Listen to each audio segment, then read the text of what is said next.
ਮੂੰਹ ਅਡਿਓ, ਘੱਟੋ ਘੱਟ ਪੁਲਿਸ ਨੂੰ ਹੀ ਫੋਨ ਕਰ ਦੋ ਕਿ ਮਰ ਗਈ ਤੁਹਾਡੀ ਗੈਰਤ। ਓ ਬਾਈ ਯਾਰ ਤੁਸੀਂ ਆਪਣੀ ਚਾਹ ਕੌਫੀ ਨਿਬੇੜੋ। ਭੈਣ ਤਾਂ ਐਵੇਂ ਆਵਾ ਤਵਾ ਬੋਲਦੀ ਆ। ਦੇਖ ਕੁੜੀਏ ਮੈਂ ਤੈਨੂੰ ਛੱਡ ਦੂੰ ਪਰ ਰਾਟ ਨਾ ਪਾਈ। ਪ੍ਰੀਤ ਕਮਲੀਏ ਭਾਈ ਆ ਮੇਰਾ। Thank you. ਓ ਮਾਰਦੀ ਓਏ ਮਾਰਦੀ ਓ ਕੁੜੀ ਧਈਏ, ਓ ਪਾ ਯਾਰ ਮਿੰਨਤਾਂ ਇਹਦੀਆਂ। ਮਾਰਦੀ।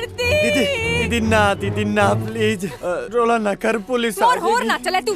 पुलिस आ जाएगी, रोला ना कर। देख गांव में सूखा पड़ रहा है, घर बर्बाद हो गए, फल फ्रूट कुछ भी खाने को नहीं बचा, भाई भतीजे सब भूख से रो रहे हैं, सारी फसलें बर्बाद हो गई, सारे पशु मर गए। झूठ नहीं बोल रहे, आंख में आंसू भी आने वाला ही है। साला कोई थोड़ा ठिकाना नहीं देखता, जिथे जी करता फैल जाता। मैं करता तक्कड़ शाही बड़े फुकरे दी साला फुकरा। मैं करता तक्कड़ शाही तेरी साला। ਉਹ ਹਟਦਾ ਨਹੀਂ ਸਾਲਾ। ਹੋ ਤੇਰੀ ਰੇਲਵੇ ਦੀ ਨੌਕਰੀ ਲੱਗੀ ਬਿੱਜੂਆ। ਹੋ ਪ੍ਰੀਤ ਤੇਰੀ ਰੇਲਵੇ ਦੀ ਨੌਕਰੀ ਲੱਗੀ। ਹੁਣੇ ਡਾਇਰੈਕਟਰ ਸਾਹਿਬ ਦੇ ਆਫਿਸ ਤੋਂ ਆ ਰਿਹਾ। ਉਹ ਕਿੱਲ ਕੱਢਤਾ ਤੈਂਦਲਾ।